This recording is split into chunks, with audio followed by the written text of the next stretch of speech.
Okay.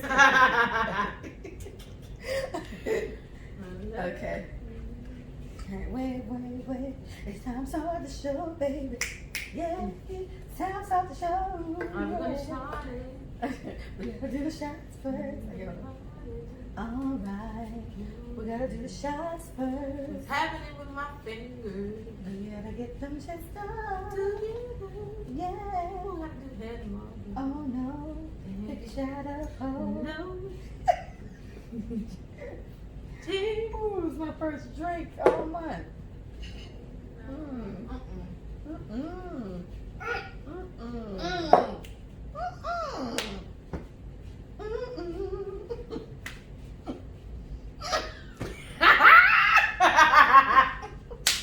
That's the way you work that. I don't like that. I took half the shot. I ain't take nothing. Come on, Hennessy's not that bad. Hennessy's not that bad. I don't like it. I do like tequila. It's crazy. And gin, I could probably down a shot of gin. Yeah, gin's smooth. Gin's smooth. Lime gin. Rum is a Lime gin. Lime twisted gin. Whew. Not regular. Plant Moms Podcast. We're gonna sing. Hi, we're gonna sing on this episode. And Plant Moms Podcast, that's hilarious. You know, I like That's that. cute. I'm gonna do a show about that. Thank you. Alright. Come on, man, what are you doing? Shit, I'm the one that ain't been drinking. Let's go. Let's go. Take the shot.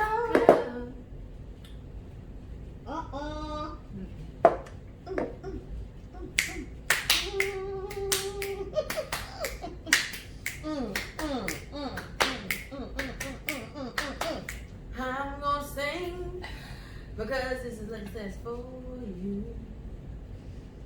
Leah, where are you? Where are you at? Hey, everyone.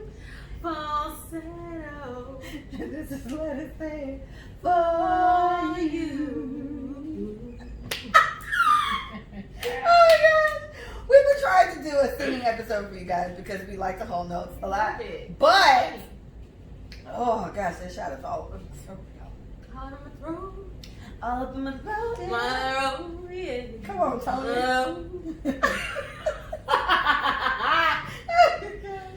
All right, I'll do a proper one. Hi, everyone. This is Lee, and this is Let Us Say It For You. This is Big Mike and his I'm own the house. Yeah. Yes. And we're doing an episode. We're going to try to sing as much as humanly possible. Yeah. Because we do this. Great. We do this all the time. Regularly. We do this all the time. And we've been, For real. we've been actually like toning it down a bit. Right. About to get that heat tonight. I had a shot of Henny, and I have not had a drink in a while, so Yay. I feel it in my chest. It's hot. It's hot. It's hot. Where do you feel it in your Too much. chest? Where do you feel it in your chest? So, Micah, you have on a bathing suit. Where are you coming from? Girl, the beach, girl. Pompano Beach, actually. We went to go see Leo. He's back at work. So shout out to everybody. Shout out to Leo! Getting back in the normal swing of Yay! things. I know things are slowing down. It's still social distancing in restaurants. So like they cannot be, it has to be 50% capacity. Leo did say that they were over 50%, but restaurants are trying to just get back into the swing. And you know his ass is like, just to make people. You know he and put he it up said quick. it's way more than 50% here. And I was just like, I hear you, bro. But like, shout out to people who are going back to work. You know, trying to get back to the normalcy thing. But went to the beach today. Erica was like trying to go, and I was just like, yeah, what's up? That whole love the sand, and she loves. Shout out to that hoe. And she That actually love the loves to sleep. Her and Paige love to sleep on the beach. I don't like it. I don't like sleeping on the Kidnapping. beach. It's a little bit left. in here. Personally, Right I will. I just really like the way that summer nights feel, and I think you and I are more of beach night people. I like going to the beach at 4:30. Everyone's like, "Huh, it's too late." No. I want the sun to be gone. I don't want to be hot. I want to feel the breeze. Yeah. I want the waves to be strong and loud. Yeah. I want all of that to happen, and that can't happen when the sun is out and I'm squinting like this every minute. Oh my God, y'all, setting this tent up, Jesus Christ. Oh, Paige tent was broke. The wind was blowing so hard.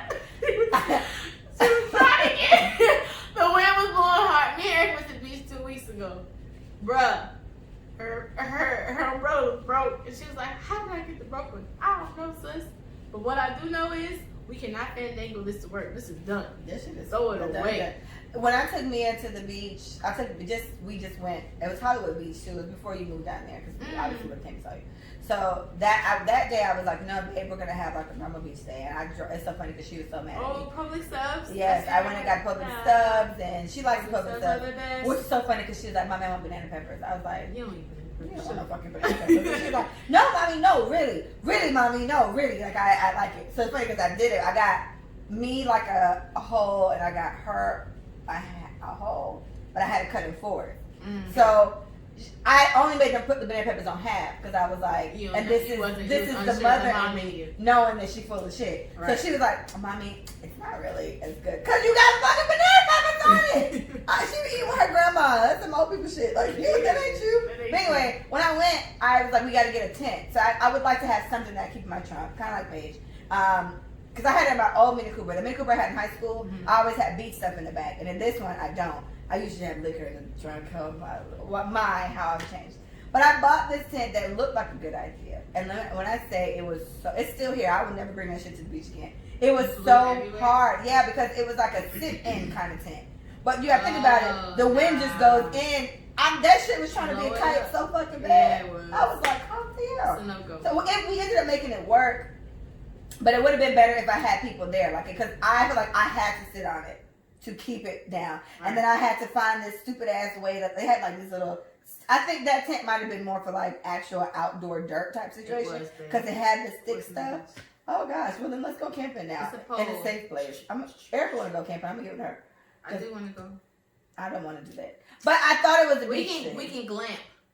It's glamorized. Why does anybody want to go to the cabin? I want to do a cabin trip so bad. I want to go to we the just cabin gotta have too. at least Why can't we do both? There. The only thing about camping, we got 3 niggas. We got Willie and CJ. We can camp. Harlem. We can. I'll say okay. It'll be glamping. I'm just saying. Oh, that's it. Yeah. We can get a cabin that has Wi-Fi and all the other stuff. But Leah, literally, the only thing that considers it camping is the hiking and the fishing and the building a fire, the bonfire. Like, I think that is so, like, community.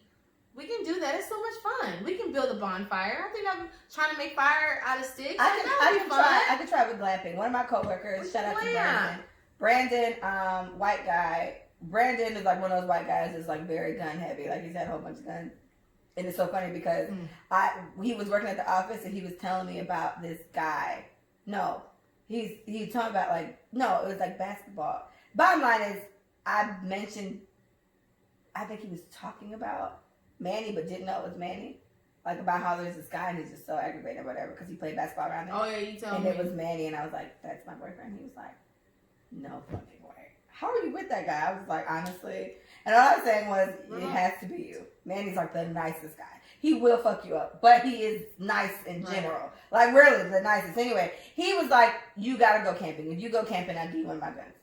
And because I told him I wanted a gun. And he was like, I'll give you a gun. I'll buy you a gun if you go camping. And I was like, Brandon, I don't want to go camping. I just can't. I can't do wilderness camping. Because I just kind of feel like, if I don't want, like, coyotes and bears and shit in my house, I should stay the fuck out of theirs. Right? Doesn't that sound fair? Shout out to Erica Holness. She posted a story I watched today on Snapchat or whatever they call it, Snapchat. And it was this black girl and she was like, bugs get all the outside. They get to live outside for free. But they always in my fucking house. Like, I gotta pay rent. Like, what the fuck? Yeah, break. Yeah, I know. Yes. She was upset. And I was like, Erica, so, whatever. So I'm down for it. I like the camaraderie. You know me, I want to travel all the time. So if that's what it takes, fine. But I know somebody better have a weapon. Like, where I'm going to be uneasy is sleeping in a tent. Like, I've slept on the floor before. That used to be a stage in my life where I had to do things like that. Mm-hmm. I feel like call me bullshit, call me what you want. I'm not sleeping on the fucking floor. I done been to the bottom. I don't want to. Yeah. I don't want to go back down there. And then you want me to sleep outside in a tent, and all I'm hearing is So let's just talk about it, guys. Honestly, nature sounds calming. No, It's white noise. I hear you. My white noise is a fan. Because it's so, and mine is too. But I've camped going before. no I've camped. I low key glamped. Okay, so I glamped low key, but not really. Key. So we went to Orlando. It was Erica's family, and I was in high school. And it was her, Gerard, her mom, her aunt's kids. So it was like 7 kids, 4 adults or whatever. And we went to Orlando and we camped. And honestly, like, we swam in the river with manatees. Like, it was like this amazing. Nicole almost drowned. Oh, see? Because the tide got real. The tide almost took my dog away. So I tried to save Nicole, and I got taken. And this white couple, shout out to the white couple, they saved us. They grabbed me and Nicole, and Gerard, and Erica. When you said me and Nicole, you said me and Nicole, and I was like, what happened there? They literally grabbed us up like this. And they just carried us to the shore because we were like, it was scary. It was honestly scary because I tried to save Nicole and Erica tried to be there just for support, and then Gerard started drowning, and then Erica tried to save Gerard, and this white couple swooped in and saved all 4 of us. So thank you, white couple, who saved us in Orlando. But overall, the camping experience was pretty cool. Like, mind you, there's no bears, there's no wolves, there's no mountain lions, nothing. Because it's how close is the next camping couple? Camping site? Group. People. Literally, everybody's in the same vicinity. So you have people walking around you all the time. Like, you're not. Okay, so another level of fear is people being rapists, kidnappers, God, murderers. Oh, I'm just saying. What? Okay. All right. Oh God. I know.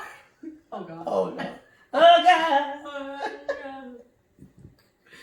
But no. So like, you have to be prepared for those things. Yeah, that's why you have guns. And or not. I get it. Machetes. I get it. But we had cognizant adults with us, and we are the cognizant adults. Exactly, and that so I meant to. I guess I can talk to you about that. Because I was watching. What the fuck was I just looking at? It's whatever has happened. I asked myself this question last night. I was like, am I? I don't want to say diminishing, but like, am I limiting my child's childhood because I'm afraid of things? Yes, because I'm such a overprotective ass parent, right? And I'm just like, damn. But I was thinking more along the lines of like, what I just see, and I hate this. You know what I'm about to say? What I just see, the Caucasians, they just let their kids just roll around on the fucking floor. I'm just like, my child could never. You know how many parasites on that floor? Get up. Mia would never. And I just feel like, but it's a level of exploration that kids, kind of like the school you want to do, and the school you worked at, the Montessori, right? Is it Montessori? It was, Reggio Emilia, but Montessori, yes. So there's the Reggio Emilia, the part that says they can do whatever they want to do because they want to explore. Child-led. Fine. Whatever the child wants, that's how you lead by the child. And for me, I feel like I like that if I'm prepared for it. But I control it. Yeah, so it's still a controlled scenario. It's a controlled environment, but you're going based off what the child wants. If the child is gravitating towards dirt, you use dirt to do math. That's all. Okay, so then that could work. That still ain't what I'm talking about. That's what I'm saying. Yeah. So like, if it's child-led, let the child lead you to what they're interested in, but you find a way, and this is what the cognizant part comes in, you find a way to incorporate learning. Okay, so that's not what I'm talking about. I don't know. Because, okay, so example, today I went to the plant store. I called you when I was there. I went to the plant store. Oh, I think I can grow this plant from cutting the million hearts. So I'm gonna try. Please? If I can get it. Are you gonna give me it? Yeah, I was gonna do it when y'all came over here next weekend, but you're not coming. This Sunday I meant. You coming to my house? That's the James house. Yes. Okay. That's the plan. All right, I tried to repot it the other night, but the pot that was putting in, it was too big for that. I was like, oh well, look at who grew. But anyway, so I went to the plant store today, and this Caucasian lady was there, and she had a little boy. He had to be about 2 or 3. He was adorable, and he kept just wandering the fuck off. Mm-hmm. And I was like, man, I could never, right? And then while we were in line, I ended up getting close enough to them, and I was in line. I was behind them in line. And the little boy wandered off. His name was Asher. I keep remembering that because she yelled it so many times. But not even like aggressive, just kind of stuff. Asher! How are you? So, anyway, the kid wandered off like 2 times while she was in line, and then the 3rd time he wandered off again, and her friend was there, or sister, whomever, another lady was there with her, and another little girl was there. The little girl was probably about 6 or 7, and so she had a little mask on. The conversation came up recently because the little boy didn't have a mask on. I was like, why? But anyway, so she sent a little girl to go find him the first 2 times, and the 3rd time the little girl couldn't find him, and she's like, I don't see him. Okay. So she's like, Asher, Asher, calm as fuck. Asher. Calm. And Asher's not replying. So then the mom was like, oh my gosh. So she wanders off and she's looking. And they were gone for like 10 seconds. And then she's like, she came back. She's like, oh my gosh, she's going to give me a heart attack. And I'm thinking, this bitch, you going to give yourself a heart attack. Tell Asher to stand the fuck up. Stay here. Like, I need to be able to see you. That's Mia's understanding for her explorative ventures. Mommy needs to be able to see you. If mommy can't see you, that's like in Lion King where he was like, everything the sun touches. Everything my eyes touch. If I can't see you around that corner, don't fucking go over there. My eyes touch. Yeah, and that's it. So the gag was Asher heard them calling him. Asher went in between some heavy bushes and squat down and was hiding and was laughing. That was funny. Because he's a kid. So my thing is like, it was so innocent. He really was just trying to play, but then he just doesn't understand the dangers of like pedophiles and like creeps trying to sell kids. Because for good reasons, I guess, because people want to have a child and can't afford one. But like people are kidnapping people's kids to sell them to people who can't have kids. I know. And it's like, these are all terrible fucking things. It's a show on Netflix right now. Felice. It's a African family. She was barren, and they took someone else's kid so that they can have one. This shit happens all the time. So I feel like, while there's such a balance there about, wanting to be protective of your child, but then also just kind of limiting their whatever. But I'm like, is Mia missing out by me not letting her roll out on the floor? I don't think so. And then another show I was watching, which unfortunately I watch a lot of true crime shit too. So this was a show, but this is based on truth because it happens all the time. Kids walking home from school and then they get snatched up like that and then they go missing. And so in the example that I was watching on the show, the lady was like, basically the daughter ended up seeing a guy after he had just kidnapped a little boy and killed him. Like he raped him, abused him, killed him. And the guy was all bloody. And the little girl was walking past, saw him coming from out of the bushes where he did it. And she was just like, and she knew him. It was like Mr. Thomas, whatever. And so she's like, are you okay? And he was just like, yeah, I got a nosebleed or whatever. It was really like, it was science fiction. He's like a monster, but whatever. So he was like, yeah, I got a nosebleed, but he had blood all over his mouth like he was eating, right? So she was like, I don't think he's telling the truth because I have nosebleeds and it's not all over me like that. So the mom was sitting there, she's like, oh my gosh, I was just trying to give her a little more independence, by walking home. And I was like, that's not how the fuck Mia's going to get independence from me. Like, I'm so nervous about somebody kidnapping me. Yeah. I'm even more concerned about that with my child. I'm very sensitive about this whole pedophile and rape type thing. This shit scares the fuck out of me. So I'm not going to give her independence in that type of way, but it's like, damn, how's my kid going to get it? So it's like, I feel like I'm treading a good balance where it's like, I'm telling her, my route for all the parents out there is I'm just telling her, people kidnap kids. Mm-hmm. People do very bad things to children. You need to be aware. There's white vans that I call it a kidnapper van. And so she heard me. I was like, yeah. She's like, oh, look, Mama, it's a kidnapper van. I was like, yes. And honestly, all these motherfuckers be kidnapper vans. Like, fine. Maybe I'm creating like a little worry wart, but I'd much rather be overprotective and wrong than just frolicking. And and then my kid, so I don't know. I had the thought today when I was talking about it. I was like, damn, am I limiting my child? No. Learn. So my thing is, there's no right or wrong way to parent. I'm not a parent, clearly. But the way that people govern their children is always going to be different. And even the person that has it right down to the T still don't have it right. Yeah. And even when the child gets older, let's just say they have a great childhood, they learn all the lessons. The real lessons don't happen till college, to be real. I feel like when they get the opportunity to self-govern, that's when you'll know what your parenting actually did, to be real. If mom's voice is gonna ring loud when she goes to a party and everybody's drinking and drunk and someone wants to drive her home, is she gonna allow that drunk ass person to drive her home? You know what I'm saying? Like, what did mommy say about drunk ass people? They cannot, you don't let them take control of your life. You blah, blah, blah. So I'm just saying, like, at some point, we're not gonna know what parenting does until our kids have to make their own decisions. Yeah. So it's never right or wrong. And so I feel like be the fucking word. Be that. You know what I'm saying? Like those kids who, and I think about sheltered children. Yeah. I do think sheltered is different from, what word do I want to use? Cautioned. Okay, so we have cautioned children who are worried by worry-ass people. Yes. And then we have sheltered people who literally make them oblivious to reality. Yeah. Let me just keep you right here, shelter you, because it doesn't concern you, it doesn't affect you right now, so blah, blah, it doesn't exist, but it does, right? Yeah. So all those people who are hiding sex conversations and who are not voicing their true opinions about molestation in families, like all of that, you are literally doing more harm than you are help. So what I would say to those parents is, yes, there's no right or wrong way to parent, but I want you to be cognizant of being a sheltered parent who's literally blocking reality. It's real. You're not trying to stop your kid from doing something wrong. You're telling your kid it doesn't exist, and that is the problem. What exists is pedophiles. What exists is rapists. What exists is people who kidnap to sell you to who? For whatever reason. Whatever. It could literally be just to talk. I just want to talk to a 6-year-old all day because I never had a 6-year-old. Whatever it is, you know what I'm saying? So that's so creepy, isn't it? But it is, and that's what sugar daddies exist for too. No. You don't know. They don't want sex all the time. They want to be heard because as a child they weren't heard, and in their relationship and their marriage they're not heard. It's very simple. I don't want anything from you but to be heard. That's a real thing.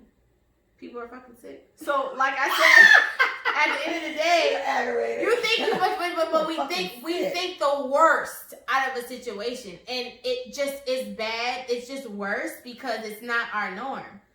Literally, people probably kidnap people just to talk. They strap them in a chair and just talk. And talk about how horrible their wife or their husband is, and what you have no idea. Well, a lot of times that's what serial killers do, based on the stories I've seen. Right? They do go and whatever happened. Sometimes it's probably because they couldn't get a date or their mom didn't love them or whatever. But they go and they murder all these people, and then they usually 9 times out of 10 type this long ass manifesto about what the fuck they felt, like pages. It'd be like 10, 20 pages about everything after they killed themselves, and they send it to the fucking radio station or the news, and then. That's how they're heard. This is why I did it. This is why I did it. Because my mother never listened to me. And that's how they start. When I was a boy, my bitch, write a book. But the bottom line is they also feel like no one's going to read it. So everybody's going to read that. Why not? But they're going to read it after he's killed 15,000 people. Definitely. They're not going to. And that's all he cares about. He wants his legacy to ring loud. Everybody, like that guy who, the white boy who shot up that church and killed those people. And they took him to Burger King because he was hungry. He wants to be remembered as the white supremacist that did what he was supposed to do. Wipe out blacks. My job is to make sure that they don't procreate. My job is to make sure that they don't continue. So I have to kill whoever I can, wherever they are. I gotta kill black people. They are the enemy. They're going to wipe the white nation out. So I killed 9. I don't give a fuck what happens to me after this. I'm going to go down in history. Because I did my part. Like, people are fucking sick. You know what I'm saying? I did my part. So, scared ass motherfucker. Wait, I know he's scared. Anyways. You know, Leah, like I said, I feel like you're doing what you need to do for your kid. If you're a worrywart and you are raising a worrywart, I'd rather that than the sheltered things are not real. Because as you're teaching her how to be a worrywart, you're telling her why. That's what I was going to say. So the why is super important. What cautioned me, because I don't think my mom was maybe more on the side of shelter, but not shelter. Like, she didn't hide anything from me, but I don't remember conversations about people kidnap kids. Or people kidnap kids, whatever. Yeah. But her actions showed it. Where I never walked home from school. Yeah, hardly from ever walked home from school. Like, literally, for when I was in middle school and high school, I went to Lakes and VA, and they were right across. They were like at the end of the block of my mom's condo that she owns, and the walk was literally.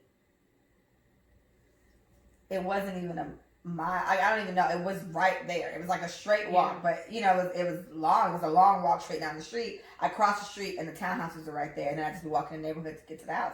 My mom used to drive from Boca to go to Oakland to pick me up and drive me to the house. And she did that shit literally almost every day. Yeah. She only slowed down on it when I met the nigga that used to live over there too, the first little nigga. And I used to walk with him, and she was like, okay, well, at least you have somebody to walk with now, and you're not walking by yourself. She used to just be really traumatized by that type of stuff. And I'm sure she's hypersensitive from people trying to snatch her up when she was younger, when she was a kid. She didn't, but she's just thinking like, oh my gosh, no, little girl. And that's how I be feeling. That's how I still feel about myself. So yes, it's kind of like that. So with Mia, I just kind of tell her, yes, people will do that. This is why I want you to be cautious. I want you to be aware. I talk to her all the time. Does anybody touch you? Anything feel weird? Tell me. She's like, no, Mom, I'm fine. You sure?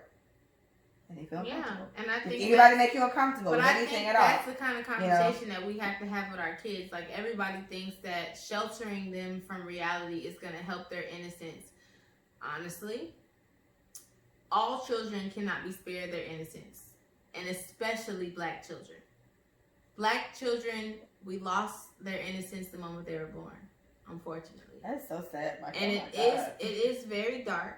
Yes. And it's sad. But black children cannot afford the luxuries of being children and being oblivious to their reality.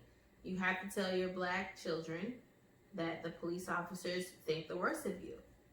Sorry.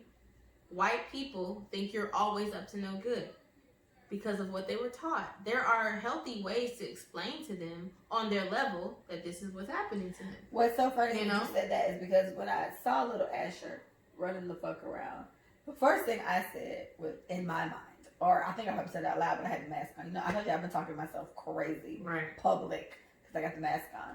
I was just like, oh, just the privilege of being white. That's the first thing I said. Mind you, a little kid, and I like slapped my hand after I said it because I was like, they kidnapped little white kids too. So that's not fair. But that's what I just thought about. Where it's just like, I would just never have my daughter running around like that. They raise them with no fear because they don't have to have fear. Yes, like that's what I was thinking about. Like they don't even have to have this weird, uncomfortable tension about them because whatever. The video that was sent in the group chat, it was just like the little black girl. She saw a police car. It was a white lady. Broke the fuck down. Oh my gosh! So we saw a video. Our friend sent us a video where the little black girl was walking with her dad, and she saw a patrol, like a regular officer patrol car, just drive by, and they stopped. And the little girl put her hands up and started bawling, crying. And so it was a white lady officer, and she got out of the car, and she broke down too, and she was just like, I don't want you to it's okay. She's like, I don't want you to be scared of us. And so bad. she kneeled down. She's like, we're not all bad. And she was like, oh my gosh. So and the little girl was boohoo crying. Still. Yes, still crying. And she's there. The lady, like, she felt like, okay, I'm towering over her. And you can tell this has to be somebody. And that's how you're supposed to do it. Yeah, or an auntie, or just somebody with humane enough to understand, like, oh my gosh, this little girl is terrified of me. She was not. So she got down and she was just like, we're not all bad and you don't have to feel that way. And I know, right? And she just kept telling her it's okay. And it was so sad. I was bawling crying because I just liked seeing the humanity in the officer. Like, it was just like, this is a kid. You just gonna be rough with her or whatever. And she was very nice to her. And it was like, this is what the fuck black people got to deal with. And this is what our little kids deal with. Me, I'm watching Mia's TikToks. She got videos on there boohoo crying about the, I was like, Mia, when this happened? She's like, I mean, I just saw it. I was like, oh my God. So it's just so much, you know, in parenting that I try to self-assess in my relationships, and in my personal life, whatever. And I have to try to do it with my kid as well, just to be like, you know, damn, I'm not fucking my kid up because I don't let her play with dirt. Because she don't play with dirt. We don't do that, okay? And I'm fucking my kid up because I don't let her just jump in the lake. No, I jump in the lake. I know. Yeah, and it's okay. That's what I'm saying. But no, like, not my baby, bro. You're not jumping in the fucking lake. Like I said, the style, the way that you rear your children is totally up to you. But the realism behind parenting has to exist. It has to be a reason. Like, we always talk about intentional parenting. There is a reason why you're doing what you're doing. Explain that. Kids are not fucking stupid. They're not. I think so. Just tell them. Explain why you're hypersensitive about pools. I don't want you swimming in the pool because X, Y, and Z. Baby, this is my this is what happened to me. This is the way that I blah blah blah. This is the way that I want to raise you because it happened to me. And I'm like, oh, well, what if it doesn't happen to me? figure out how to explain it. That's a good point. Right? Because, like Leah said, am I causing my child to not benefit from certain things because I'm afraid of it? And that's a real thing to say. You should question why you're not even allowing your kids to do that because you're afraid. You're afraid of heights and you're assuming your kid is too. They ain't never been nothing higher than 3 feet. How the fuck do you know? So you have to challenge the way that you feel about things too, because this is the individual you're raising. They are an individual person that will think individually when they're out of your house. So you just need to make sure that you're raising them to think for themselves, but also to think with logic. Yeah. And reason. And There's a reason for everything. You need to be very open to them being different from you. Because the main thing the first notable thing, at least when I can remember, is roller coasters. I don't do roller coasters at all. And when we took Mia for Disney World for her birthday, she was just like, I want to get on. I was like, okay, Mia, it's a roller coaster. And Mom doesn't do roller coasters. But Auntie Tarsha, Auntie Paige, Auntie Micah, they're going to get on it with you. And it's going to be great. And she's like, I want to do it. I was like, okay. Let's just go. Go ahead and do it. She's like, okay, I'm going to do it. And I was like, yeah, it's going to be fun. And y'all did whatever. We walked around, did other stuff. We had a great time. She did it. And when I remember, I still have the video. She was like, oh, Mommy, I felt like I was going to throw up at one point. I was like, oh, no. It's like, when you do it again? She's like, yeah. And I was like, wow, kid, you are nothing like me with that. Because I'm terrified of that shit. And we went to Off the Wall. And they had a roller coaster in there. And her and Liana rode it twice. I was like, y'all ready? Right. Okay. I'm while it freaks me out, I don't have any real deal like parental fear of her doing it. There's nothing that I feel like she's not going to be safe with. I feel like she's going to be safe with whatever. I'm just afraid of them. So, you know, I let sis venture out, but I'll be nervous though. But you know, whatever. Like, you just gotta do what you gotta do. All right, so something I want to talk about that we have not talked about because we don't really live this life, but whatever. So. The 6ix9ine guy, right? The rapper, right? The one with the rainbow stuff. Do you know any of his songs? Nope. I don't. But I do know people like him. I don't understand how. They love him still. So either way, he's like a super duper snitch now. And I feel like your understanding of snitching goes as far as I do. Snitches get stitches. That's about it. It's not good. Don't do it, right? So he went. And he got all these black people locked up. Let's just stay there because he snitched and it was niggas that got incarcerated. And then he's out way sooner than he should have been. And he on house arrest, quote unquote. Yes, but he's honestly doing fine. Akon gave him the Locked Up remix over other people. I don't know if Tory Lanez asked. I don't know if Tory Lanez asked. I think Tory Lanez just being funny. Like, he remixes everything. He did the Sprung remix. He got Pretty Ricky's. He's got Myers. So I think he was just saying, he gave him over me. Like, I think he may be trying to get the title of, like, Remix King or whatever the fuck. So I don't think he really asked for it. I think he was just saying, like, oh my God, someone else is doing it instead of me. That's crazy, right? But that aside, I'm just like, so... Now, Akon is African, so perhaps he has a different, view on this. He's not like African American. He's trying to ride the wave. Perhaps. But now Nicky has a song with him. And it's their second song with him. Right, but the first one before he became a snitch. Right. Now he's like a super snitch, and now Nicky has a whole thing with him. Right. So my thing is like, okay, is this okay? Like, and me not being in this world, right? It's just uncomfortable. Every time I hear him even say something, I'm just like, be quiet. You done told on everybody, like, niggas don't like that. And then you were with gangs, like dead ass, real deal, legit ass gangs. That's what I'm saying. He makes me so uneasy. Like, I feel like every time he says something, I just feel like I'm going to see that somebody killed him or something like that. Yeah. But this motherfucker seems to be doing fine. He seems to be doing fine. And now Nicky's doing music with him. And then, Nicky, I've been feeling weird about Nicky. And I dead ass thought she retired. That's what somebody said in the comments. I was like, didn't she retire? And then she was like, I'm going to let Megan ride this wave because sis deserve it. That's what she said? Yeah. She was like, you take over while the queen is resting. And then you come out of resting? She gave Meg hella props like a year and a half ago. Very confused. Did not know that. Okay. Very confused. So, right. The whole thing is just confusing. And I just kind of feel like, okay, so how do we, as in the people who don't condone this snitching thing, how do they feel about Nicky now? Boom. So she even said on her Twitter, she was like, basically it's a luxury to be able to think for yourself and not give a fuck what other people think. I know how to. I live life doing what I want to do, not caring what other people think about what I do. I do what I do because I want to do it. I don't give a fuck who or what is gonna say. Right. I don't care. Y'all may think this, but I had a relationship with this nigga before he was a snitch. He's out, and I don't give a fuck. I want to do a song with him, blah, blah, blah. That's her whole mindset behind it. But my thing is, anybody doing anything with this nigga is riding the wave. The moment this nigga went live, after being incarcerated and having a whole house arrest, he had the highest numbers of being on live because it's 6ix9ine. And not because he's a good artist, because of what he did. And apparently his music was doing very well. Like, he apparently was a good artist. Oh, but it makes people more intrigued because of his story. Yeah. Wow, you sent on all these people. Wow, you went to jail. Wow, you're out. Like, people are so fucking, they're idiots. Like, I like, literally, you just want to jump on the bandwagon of what's hot and what people are talking about. You know what I'm saying? So I think Akon is on that ride. Like, so I don't know why, because he's the only man, his city or something like that? In Africa. He basically lit up a city in Africa. He's the first black-owned light company in Africa. And I thought he, like, literally, like, legit made his own city. Like, he made a city or some shit like that over there, too. But with Akon, I feel like his is more justifiable.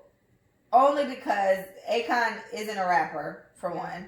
And Akon isn't even, like, American. And he may not give a fuck about that whole rap culture thing. But Nicki, on some gun-ho ass, like her husband or whoever her guy is, he's like a blood or something like that. I heard. But he's a gang member, right? So I just feel like for her to be so affiliated, you get what I'm saying? And then just make the song looking like it's nothing. It's just kind of like, I don't know. How I always thought about gang culture is that they didn't fucking play about their gang culture. There's police officers that understand, okay, that's the so-and-so gang, we just not fucking with it. As long as they don't do some like a ridiculously obvious shit. There's normal people that either fuck with them or don't. Whatever the case is, I just thought it was something that was above, there's beyond reproach, I guess, when it came to not doing shit like that. So for Nicki as the rapper in a industry that is about this, all they talk about is being real as fuck and et cetera, how does she do a song with somebody that's snitching on all these people? Mm-hmm. And I've heard most of, like, I watch State of the Culture all the time, and so Joe Budden and Remy as the rappers on the show, Remy's like so against snitching it don't make no sense. Right. And mind you, she went to prison for years for shooting somebody. And she was like, all right, fuck it. But she's went off on the 6ix9ine thing before he got out, just on the strength of how do you do the crime, do all these fucked up things, and then you just snitch on everybody to get out, and like, that's okay, my nigga, if you out here selling drugs and all that, shut the fuck up. Like, why do you have to then... And I guess that's the understanding that all criminals have when it comes to snitching. If you are doing the same shit, how dare you put someone else out for doing the same thing? Yeah, and then she was like, all you doing is making other, like, you just raising the youth weak as fuck because you got the money saying, yes, like, go out here, sell drugs, kill people, racketeering, whatever. And just telling everybody to get out. Yeah, and then my understanding from that is, like, when people do that, you know, they have a very short lifespan after that. 6ix9ine seems to be doing perfectly fucking fine. So far. Because then I thought about it, like, this nigga's life is definitely hindered to an extent. You can't go do shows. Like, you can't go do shows.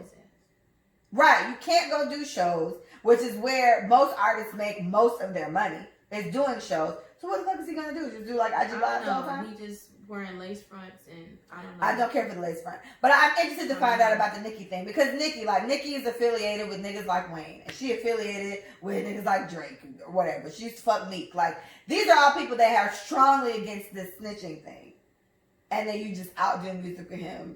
And it's just nothing. Even they used to call him his son all the time. Like, because they were both just petty and they're from New York. And 6ix9ine is petty. And we know 50 petty as fuck. So he used to call him his son, and he was like, nah, he's snitching. He's mama's son now. Like, I don't want him to do that nigga. And so, he was doing that on the breakfast stuff, yeah. And he was like, nah, I don't want to do nothing. I don't want nothing to do with that nigga. I don't want to talk to him. He can't call me. Don't call me. Like, he was talking to the person, don't call me.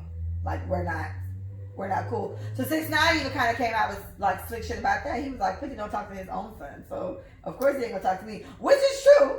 50 doesn't talk to his oldest son, but I just feel like that whole thing is just so weird to me. I thought I understood the rap game and snitching, and Nikki has thoroughly confused me with that. And I just kind of feel like does she lose like street cred? Like something has to give for doing this. You get what I'm saying? Like Kim got locked up for not snitching. You get what I'm saying? This was what Kim went to prison for a little bit. Right. So it's like, and you are supporting, like wholeheartedly supporting a guy who just told everybody and locked up a whole bunch of niggas. Like, I don't know. I thought that wasn't okay.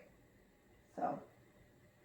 At this point, I just pray that he can stay alive longer than what we expect. I always had, I'm not going to say I had a problem with snitches, but what Remy Ma said about, if you're going to be out here selling drugs and killing people, blah, blah, you cannot then tell on somebody else that was doing the same thing you was doing to survive to get a shorter sentence. You know what I'm saying? Like, you're not above. You're in no right to be judging anyone. But I do think, when I think about my Luke Cage shit, I don't know if anybody knows Luke Cage, Netflix. It's a series, the black superhero for the neighborhood. He tries to stop drug dealers, right? Mainly from destroying his community. If I'm thinking along those lines, I think everybody needs to be a snitch. But I think mostly the younger people who are looking for influence and father figures and brothers and family. Like, I feel bad for those kids because they're children. I'm a 13-year-old trying to be accepted. And the only way I can be accepted because my mom is this. Tupac even said it. You know what I'm saying? Like, all these endless just counts of the way that they're raised in these poverty-stricken neighborhoods, and the only way to feel family and to be loved is niggas on the block. You know what I'm saying? So I do think drugs is a major killer in our community, and I do think drug dealers who rope children in because they know they're looking for some type of security and whatever the case is. Mind you, I'm going way further than whatever is happening, but to a certain extent, how are we going to stop that shit from happening? You know what I'm saying? And snitching, doing the same thing somebody else is doing, not sure if that's helping, but at some degree, there needs to be some type of self-governing system. And everybody who snitches now is not abiding by that system. If you're going to do it, if you're going to man up and say, you know what, I'm going to kill niggas, I'm going to sell drugs. Nigga, you need to do the time. And you need to let everybody else who do the same thing you do get the same penalty. How? And it's like, once again, it's turning you back on your brothers. No matter what, it's always it's you against everybody else. All these people who you say are your family, all these people who you ride for, who you die for, you then turn on because selfishness sets in. I don't want to be in jail. I got kids, or I got a baby mama, or my mom is sick and I'm trying to pay her cancer bills or whatever. Like, everybody has their reasons, and that's what I feel like selfishness sets in very quickly when you have to do time. I've never been behind bars. I've never been interrogated, so I don't know what it feels like, but I can only imagine how high that light is shining on your ass when somebody is drilling you about something that you know you did and that you may or may not have done in that moment, but you know who did. And oh yeah, by the way, we know your mom's sick. That whole psychological thing that happens with police. Oh God. So like, mind you, I feel like at a certain degree, I would like everybody to be snitches because I want everybody to go down because I want to stop fucking my community up. But we talked about it a little bit on the episode with Carlo, and he's like, I'm gonna snitch and I'm gonna leave. Yeah, and I'm gonna do it. That's why I shouldn't be in this line of business. That's why I'm gonna do it. Yeah, I agree. I'm gonna do it, and I'm gonna be like, I'm gonna break down. I'm gonna be a whole like psychology case. Like, never had a dad. My mom was on drugs, and I'm gonna sell that hoe, and I'm finna get off too. And the nigga who roped me in this bitch, he gonna get it. And I'm just telling you, that's why I ain't set up for this shit. I don't know loyalty past the street. Okay, boom. The streets ain't loyal to you, but you loyal to the streets. Come on now. You feel me? There's always a rat, my nigga. Come on. Okay? There's always a rat. There's always somebody that is in a position that gives them leverage, right? The streets don't love you. The streets will turn on you in a minute. These niggas can't wait to snitch on somebody that they know got one more strike. They ain't gonna be locked up. They don't gotta worry about this nigga.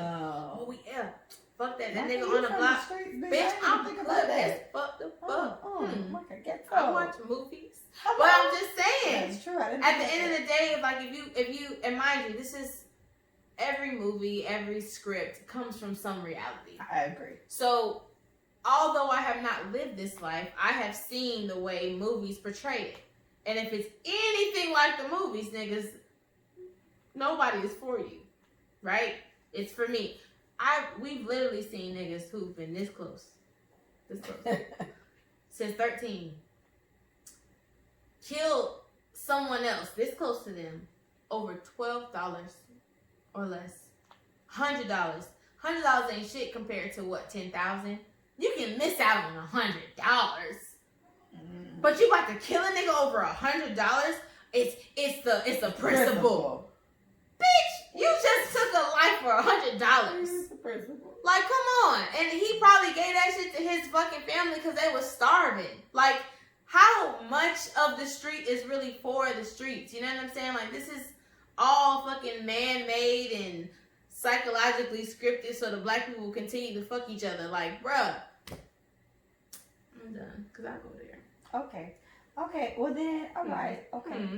I understand. I'm hot. Okay, so I guess that my question, I'll ask the question to the audience. You guys tell us in the comments or whatever. But like, Charlamagne was saying it months ago. He was like, they're like, what's gonna happen when 6ix9ine gets out? Because they were assuming he was gonna get out way longer. Like, mind you, 6ix9ine was facing like 40-something years or some crazy shit. He's spent like 18 months. I think it was crazy or less.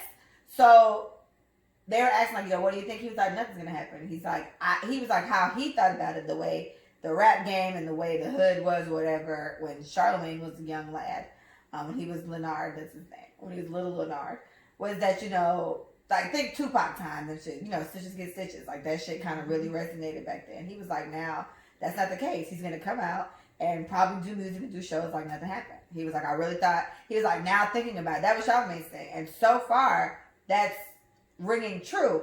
And so I guess I just want to know, like, what do you guys think is gonna happen? Every time I see his name pop up on like the Shade Room or something, I just feel like they're gonna say something really bad about him, which is like, I don't know why his little situation is giving me like minor anxiety, but it's like I need him to stop popping up with that fucking rainbow ass color. Like, I don't want to know. You did like, it's like lay low. He's almost making a mockery, in my opinion, of what the fuck rap culture and gang culture is. It's not about that. Yeah, and it's not to praise that shit, but it's just to say, from what I know about it in my little box here, not being affiliated at fucking all, I was under the impression that is not some shit you trifle with. Yeah, so for him to not really be about it, and you paid money, I guess, to get into it or whatever, like they're saying that this man literally greenlight hits on other people.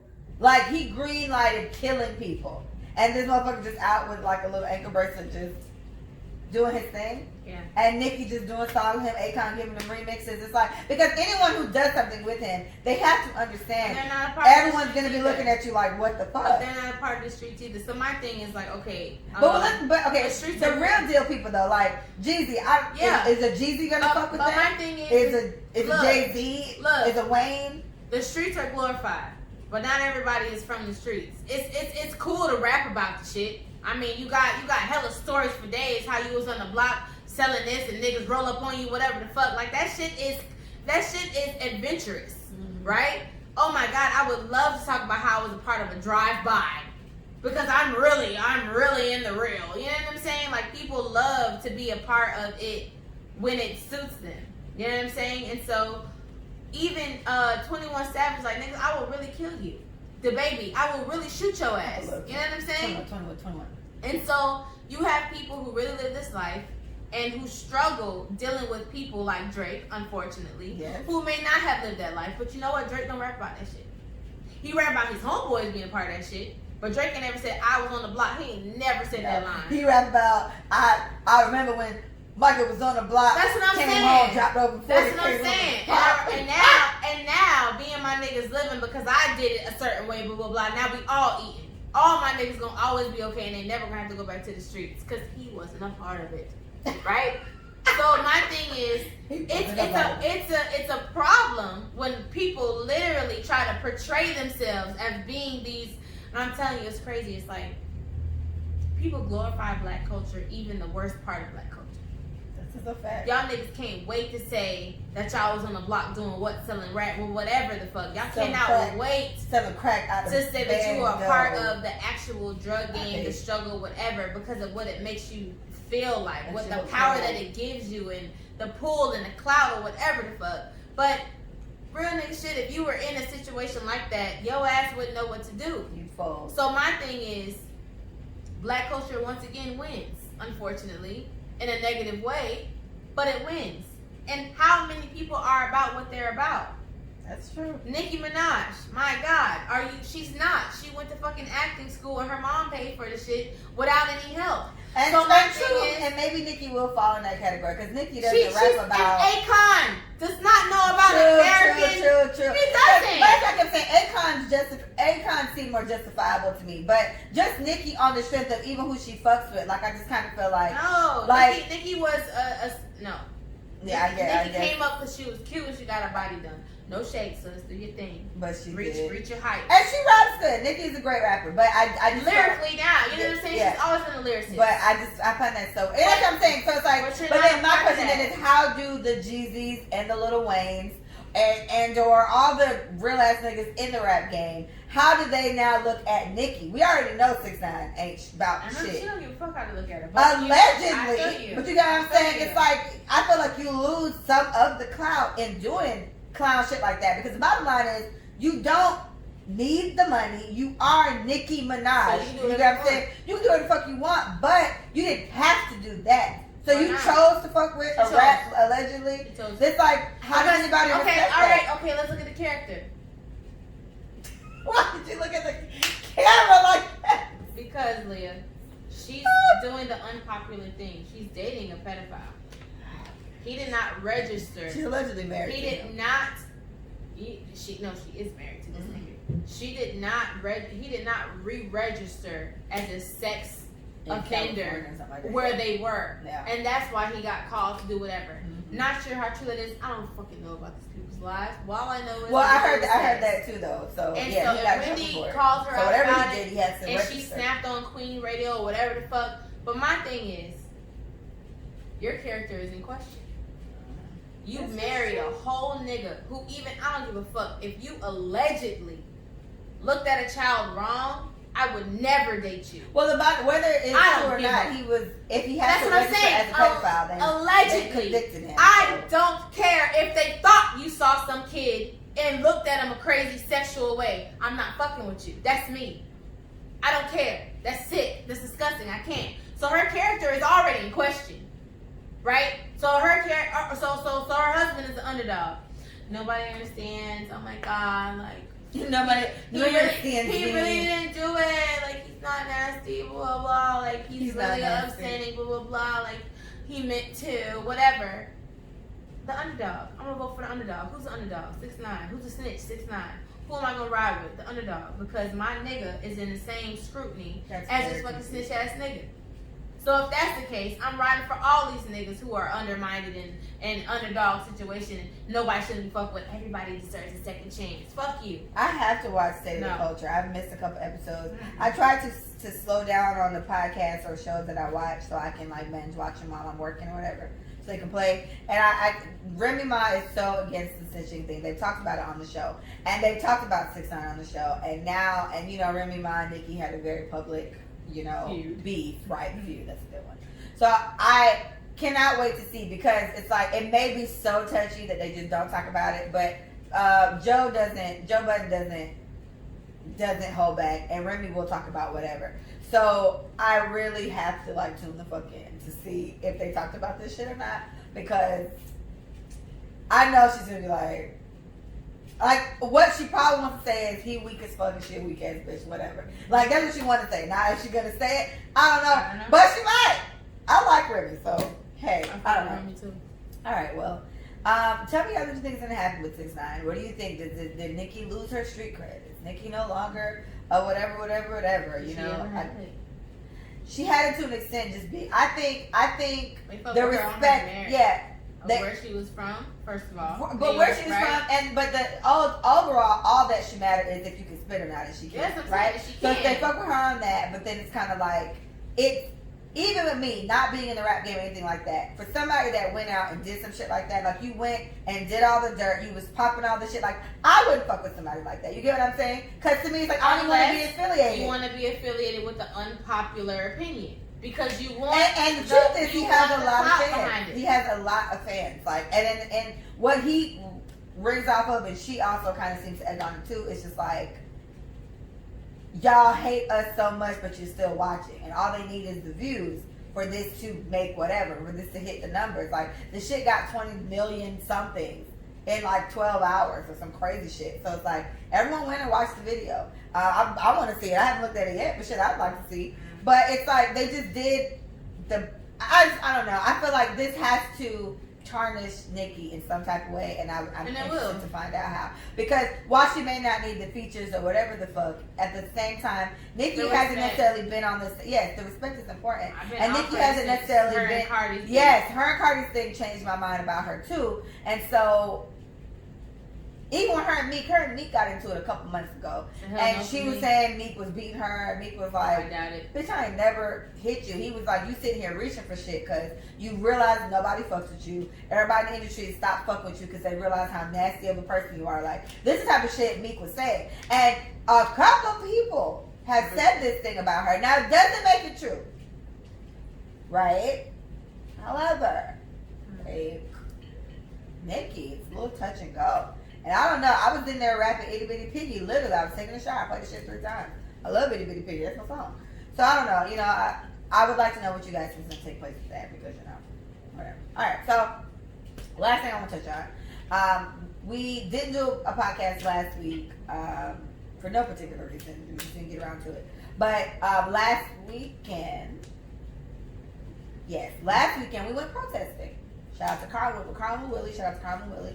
And we went to protest, you know, to join the protest to fight for Black Lives and all that. And I thought, I was nervous about going a little bit because I just kind of felt like, you know, all the things I'm seeing is like it's getting a little spicy. You know, it's getting a little spicy out there on the road. But at the same time, to not go when I do feel how I feel about what's taking place made me feel bad. So we went, and our protest was very small. It wasn't a lot of people there, but I liked their energy. They tried. They literally sent out, I feel like, the armed forces against us, which was crazy. There was so many police officers for literally like 12 people. I was gonna say 20, so fine. There was nobody there. They were there in their right gear, and it was crazy. And I think before we got there were more people, and then they started blocking out the streets for us. And then we ended up in like a big intersection, child, and they called out everybody. Like, it was crazy. And so what I want to talk about was all the companies at this point that are coming out and standing in solidarity with us. And I just kind of feel like, all right, the example I give is Starbucks. I posted it on the podcast page. So Starbucks, they sent out a memo to their employees saying that they do not want them wearing any Black Lives Matter, anything affiliated with the Black battle that's currently taking place. And some employee that got the memo sent it out to the public and called them out on their bullshit. And I just kind of felt like, thank you for letting us know that. Because mind you, Starbucks was talking all this good shit a couple weeks ago or days ago, whatever, saying how much they stand with us and we love Black people, Black Lives Matter and all that. But then to internally send out a memo saying not to wear anything affiliated. Like, if I want to wear a shirt that said no justice, no peace, because they wear whatever the fuck they want to Starbucks. Right. They just put on a little apron or whatever. Right. So for you to send out something deliberately saying, do not wear that. And then what the comments, what the overall post was saying is that it was interesting that they did that when they just supported Black Lives Matter recently, and they also encouraged their employees wearing things that support the LGBTQ community. Yes, that support the LGBTQ community.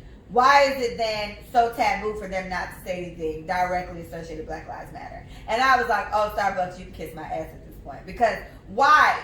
are they not both struggles, right? I don't like to compare the two at all. But how the fuck is that okay? It's so much easier.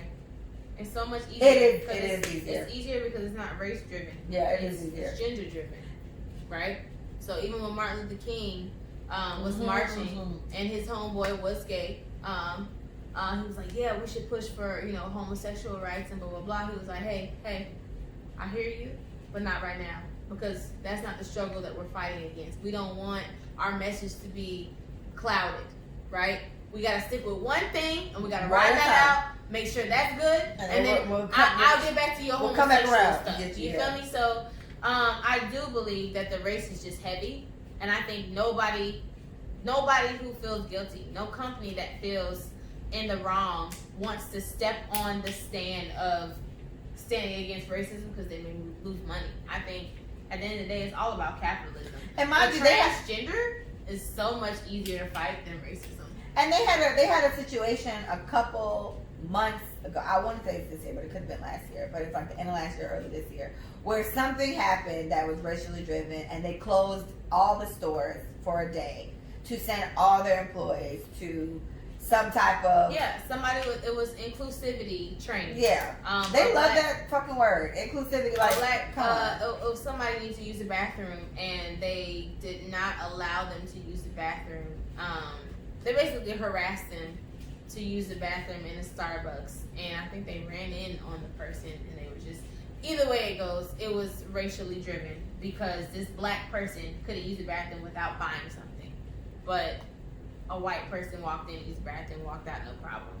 And so that's why it was a problem. So they have training. Yeah, they have touchy, racially driven things. And then I posted it because I was just like, you know, regardless, I definitely understand all the reasoning. Yes, it's easier to support the LGBTQ community, et cetera, et cetera, et cetera, all that type of stuff. But the bottom line is that it happened. So that's what I kind of dwell on, that someone in your higher up, someone that sends this to all the stores that you guys have operating, decided that it's a good idea to tell these people, whether they be white, black, blue, purple, whatever, not to wear something that supports the black people's fight that everyone is supporting at this moment. To do that internally and hope it didn't get out, it's so telling on the company as a whole. And it's true. It could just be one mofo that doesn't care about it and he got it through whatever and sent the memo out, but it doesn't fucking matter because you have this person representing your company and sending it to your employees. And someone even on Twitter who works there, she was just like, okay, I'll make you fired, but I don't care. Yeah, and she was like, how do you guys support us doing that LGBTQ community stuff, but you don't support the Black Lives Matter stuff? And then they came out with a fucking shirt. They came out with a shirt that has Black Lives Matter. All this shit. She was saying, how can I not wear Black Lives Matter when you're creating a shirt that has Black Lives Matter? Like, I can't wear my normal apparel regardless. No, they made the shirt in response to this. That's what I'm saying, like after the fact. Yeah. But it's like... So she was like, how can I not... Because her thing was, how can we support LGBTQ community, but you guys are against the black thing? And then in reply to that, they put their little stupid ass shirt up. And then on their page or on their website or whatever, we stand with black, you know, we support Black Lives and all that type of shit. Right. The memo's already been out. So they're just going the route of not even apologizing about it. Just saying, we support black people. What are you guys talking about? Don't worry about that. Look at this shirt. Look at this shirt that we made so everybody can wear it every day. And it's like, we don't want that. You get what I'm saying? The issue with this racism and everything that's happening is so much deeper than that. We don't necessarily need somebody deciding to be on our side now because you've been called out about it. The bottom line, the truth of it, I forget the little metaphor, but the peas and potatoes, the whatever. You know, the nitty gritty of it is something in your organization, someone in there, and it got past everybody who has signed off on this shit, decided we don't want to support this. And that's what the fuck you need to figure out. Why is there something in there that is against this when it's just as equivalent to anything else you support, any other cause? And they don't want to lose money. And that's the point. That's what they need to figure out. So you putting out a shirt after you've been called out about it doesn't mean shit. I also posted this about Band-Aid brand. Everybody has Band-Aids.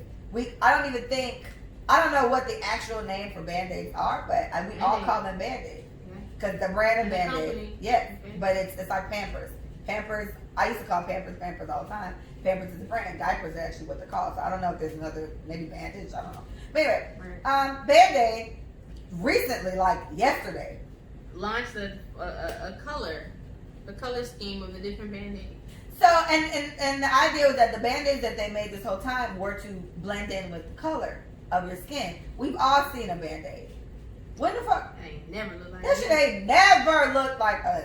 So my thing was, I mean, I guess better late than never. Yeah, so this is my thing. This is my point. So at what point do we start accepting that people are actually changing things no matter what their motive is, right?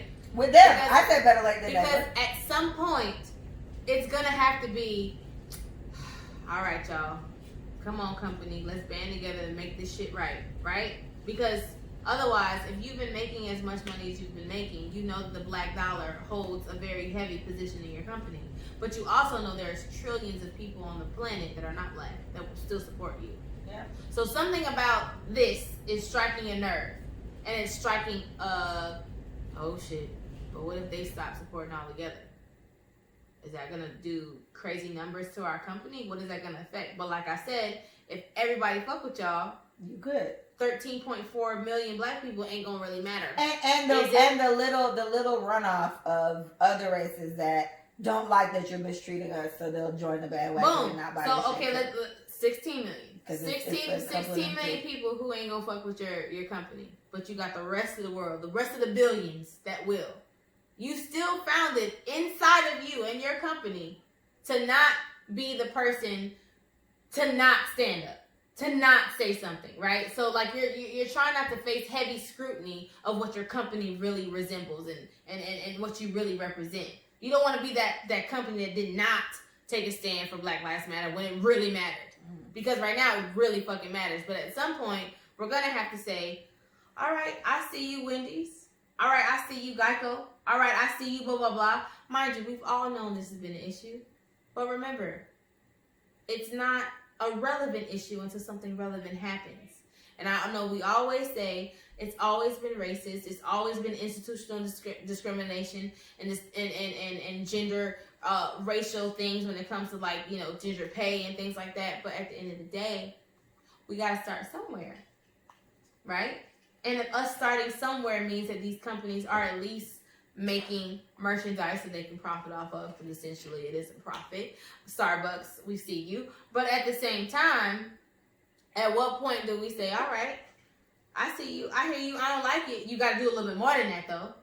Okay, so I'll say this. In all my schooling that I've done has been about management, right?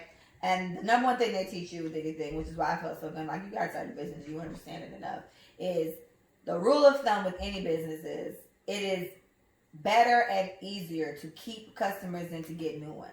Yep. New customers are great, and yes, you get them, it's always good, but you don't want to lose the ones that you have. Yeah. The best thing to do is keep the reoccurring amount of customers that you have. Right. So regardless of what it was, it doesn't matter what the company is. It can be Starbucks, and people love Starbucks. Like I love Starbucks. Mia gets vanilla bean all the time. I get a mango dragon fruit refresher, or I used to get vanilla bean, whatever. So we love that, but all publicity is not good publicity. No one wants to feel like, I don't think it's on some, we finally get it, we're clicking in.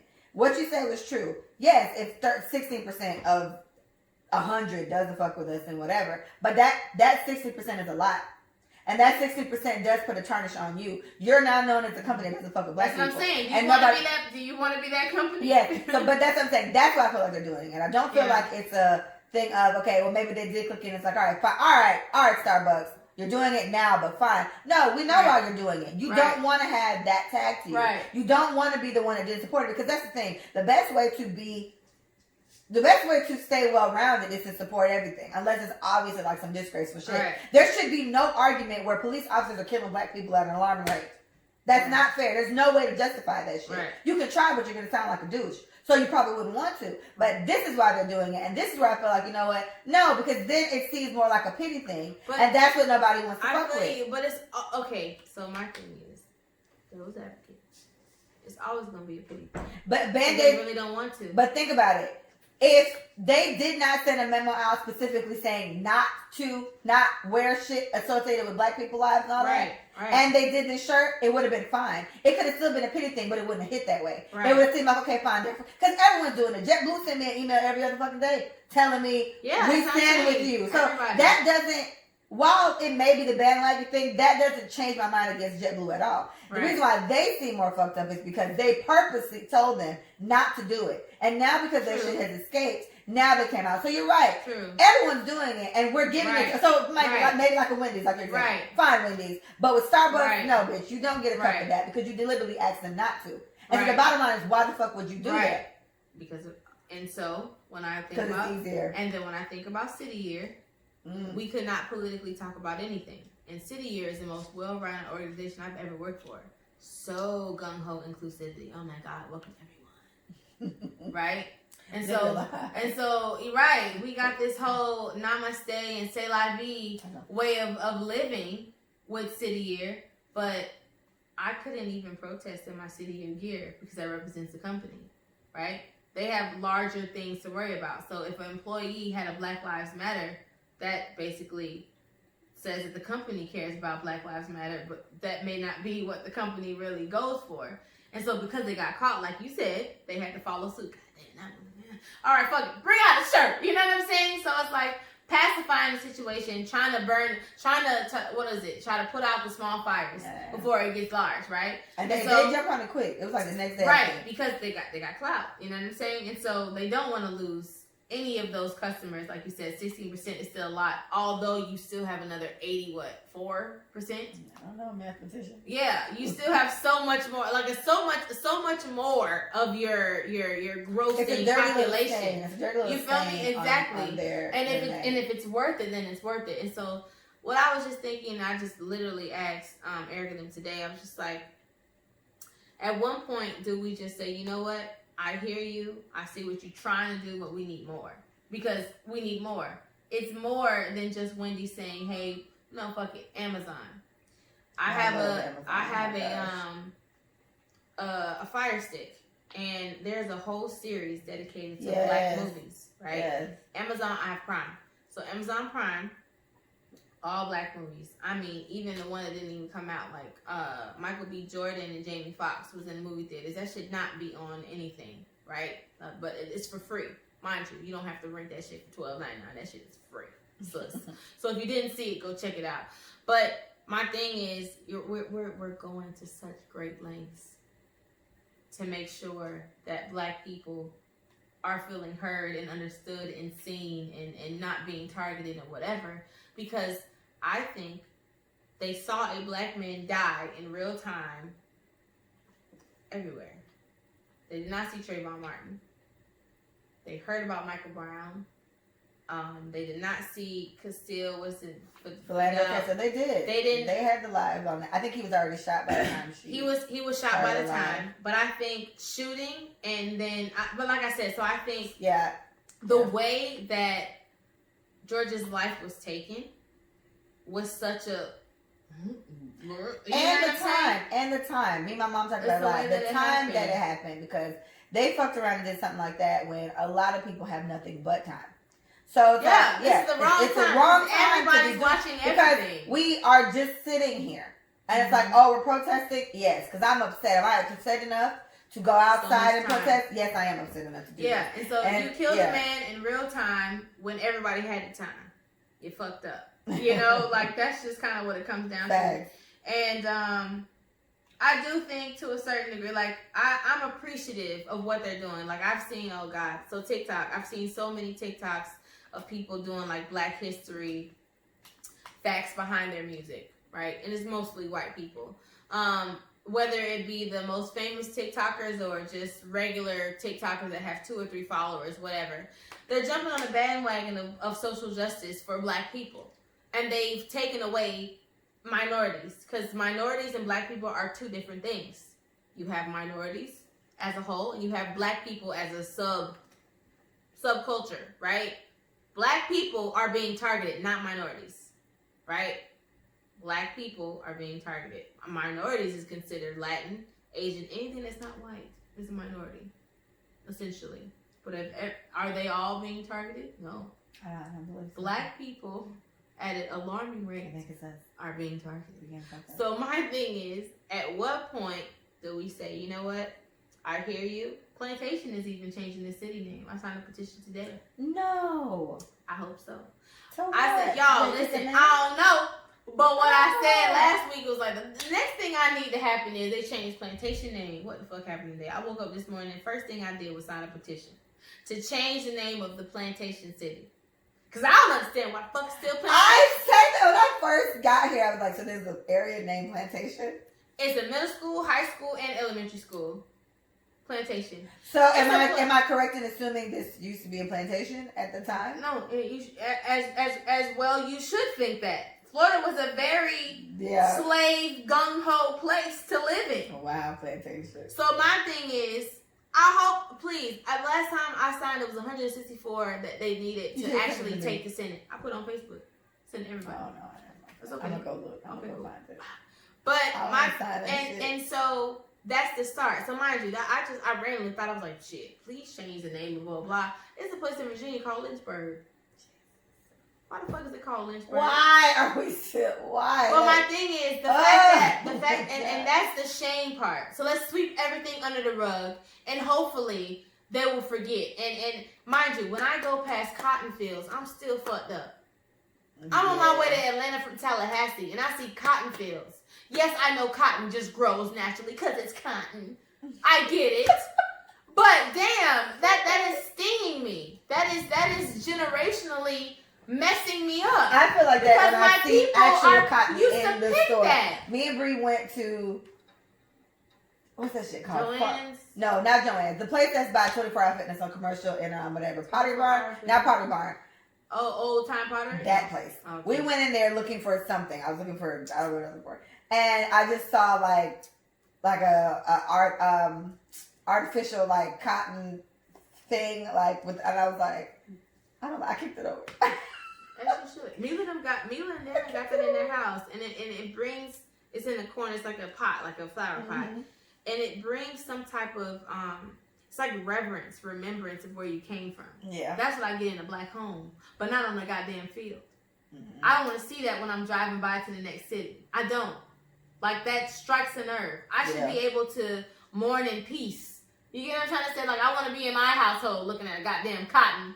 Not just driving past. Not just driving by. Well, not to burn them all. But I think that's build a fence. Build a fence. Put up a wall, Trump. Since you want to put walls up so goddamn bad. Protect my. But I feel like this is probably how everyone who lives in states where there are still Confederate statues and generals up. They've been yanking them bitches down a lot lately, which I love to see. I love to see it because I've always been a very strong advocate of not celebrating Columbus Day. I just feel like he does not deserve a day. He ain't discovered shit. I read about him now.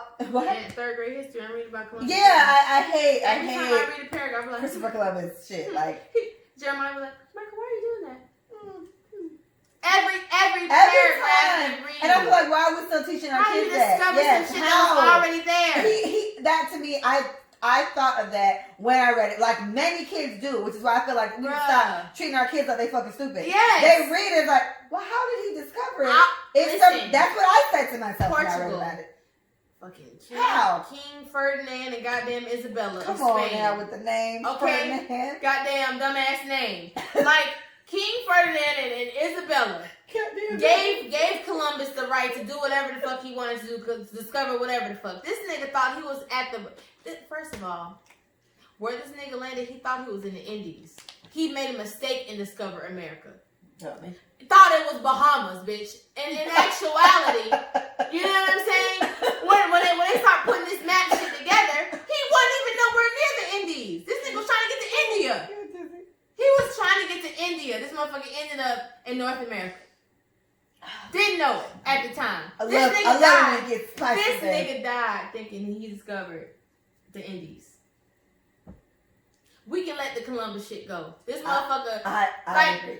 We gotta let it go. And how do you discover some shit that was already there? That was already populated with humans. That's what I'm saying. A 9-year-old was like, well, if it was there, then why didn't he think things were already there too? A 9-year-old said that. And not people, things. Like, a species of an animal. True. He said things. He didn't say people. So my thing is, but they I feel like, I feel like it's even as deep as like, I would like to read something so now. entitled. Mia's going to third grade, so I guess maybe that's when she's going to learn this. Yeah. And so I would like to read what she reads and how they word it. Like, do they word it where Christopher Columbus discovered America and found Native Americans there? So it's like, okay, so how the fuck? Like, I feel like they can't word it that clear because it just shows the hypocrisy and why the fuck we still talk about him. You cannot discover America and find people there.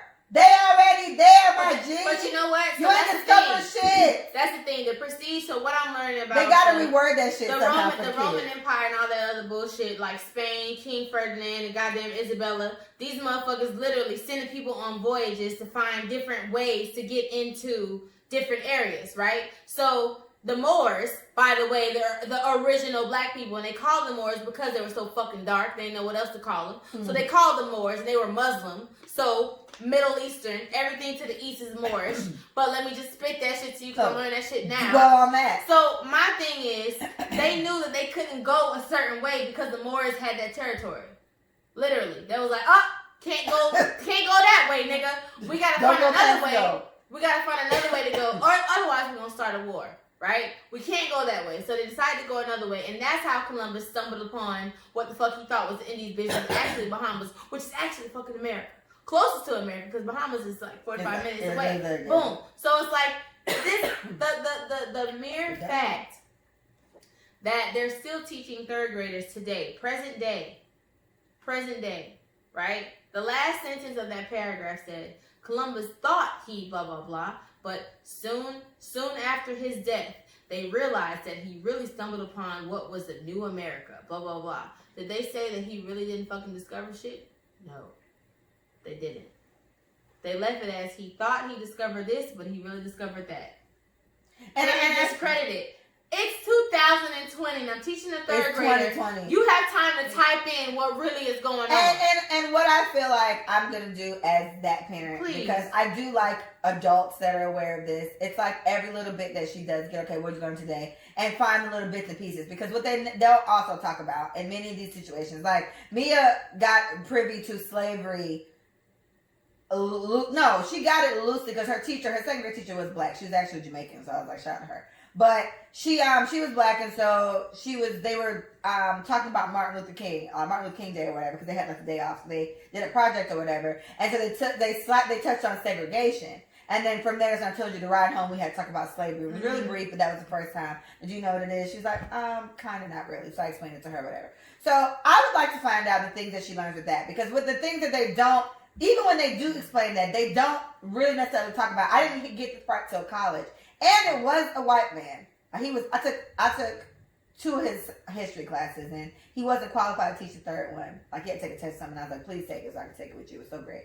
And he was the one that stressed about things. They don't tell you about how he came and him and all his sick people got everybody sick, and like everybody died because they were infected with all the shit that they never experienced over there. And I was just like, thank you, Caucasian man, for voicing that in that type of way, because it's the truth. Like, they leave these little bits and pieces out, and then they just give you this stupid ass cookie cutter ass version of what America did and how we were found and how great this shit was. Talk about everything. Like, stop making it so shady. And it's kind of like, I worry slightly about the child that I'm gonna make, but I feel like I just rather you know, because there's such a weird. I told you that's why I can't. There's on Netflix, on Hulu, all these HBO Go, all this stuff. They have all these Black History sections, just really big now. And I cannot watch those things. I have to daily function with white people. And I feel like every time I get too caught up in it, I just get very fucking angry. And every time I think about it, I understand why they out here burning shit. Whatever. Like, it's just, they don't understand the level of just frustration and anger that comes in that. You know what I'm saying? And so it's hard for me to do that, but I have to find a way to balance that. And as I am raising a future black woman, I'm going to have to find ways to tell her that. And it's the same way I'm doing with the kidnapping shit and pedophiles and all that type of stuff. It's like, this is what happened. But you know, this is how this took place. Yeah. This is what he did. You won't get it this way till college, but hey, you got your mom. This is what took place. And I when I'm going through history, it's harder for me. But I damn sure I stopped listening. Said, hold on, Sandra. She's like, yeah. I said, have you talked to him about what's going on in the world? She was just like, the protests and stuff? I said, yes. She said, yeah, we talked about it. I said, okay. Now I can interject. Because knowing what I know about history and knowing what I know about the Moors, what they depict the Moors to be in the 1400s, like the Renaissance era, all that. Like after Rome fell and all that other bullshit, they literally lightly touch on the Moors and what they meant. Like the Ottoman Turks, right? It's like everything is like very like surface level. And so when you go deeper into it, they tell one side of the story. They never tell both. My job is to tell both sides. We just read about the Spaniards, right? Isabel and goddamn Ferdinand, and how they took back over Spain. The Ferdinand name. Because I hate his name. I have to keep saying it. Ferdinand. Because they took over. They took back what was taken. Because every empire must fall. So the Moors Empire fell. Spain Empire, Rome Empire. Empires fall because someone comes in and they're bigger and badder than you and they have more people. That's just kind of what happens. And that's no shade to the black people or the white people or the Spaniard people. Just happens. Just is what it is. People want what they want and they want more of what they want. And that's why there are wars. Because I want more of what you have because I don't have it. Mm-hmm. So explaining it like that, we gotta go to YouTube now and we gotta look up all the Moor shit. Now that we learned about all Spain and what Spain had going on and blah blah blah, now it's my duty as a great what's the word that they call you guys? Not institution. That's just a name for teachers that I like to use. Scholar, I don't know. No. Figure it out. Yeah, I'll tell you. But it's my duty to make sure that you know. Educator. It's my duty to let you know what the Moors were doing while this was happening. Because just because they failed doesn't mean they were wrong. Just because they rose up and fought against doesn't mean that they were right. So you need to know both sides. Mm-hmm. And so at the end of the day, take it upon yourself. If you just glance over a lesson that says blah, blah, blah, blah, just search it up. Yeah. Look it on YouTube. Or black people doing that this time. Especially if you actively know that they seem to go out of their way to not shine any light on that. Yeah, and they weren't called black people because everybody had slaves. Whatever. Yeah. Even the Roman Empire had slaves. They weren't black. They don't specify. But they do say that they were, it's a hierarchy thing. Mm-hmm. You know what I'm saying? And so you got the knights, you got the nobles, you got the servants. They did not specify what the fuck the servants were. But they knew if anything happened to protect the king, the knights, the servants, the nobles, they have to fight. You know what I'm saying? So it's like, I don't know what they look like, and they don't say they're black people, but they do say they were slaves. They do say that they were servants. So at some point, when they introduced the Moors, I said, know what that word means, black. So I literally looked up all this YouTube shit about the Moors. We talked about it. He watched the video. He's like, oh my God, can we watch that video again? Like, all of this stuff, because we existed. We did not exist in the capacity that they try to put us in. Yes, there were slaves. I understand. Yes, they were colored. Oh, okay. But do you know there was a lot of Spaniard dark-skinned people? But you know what, like, you know, concern, because even in talking about this, when we were taught all these things in like American history in these days, I was in Jamaica at this time.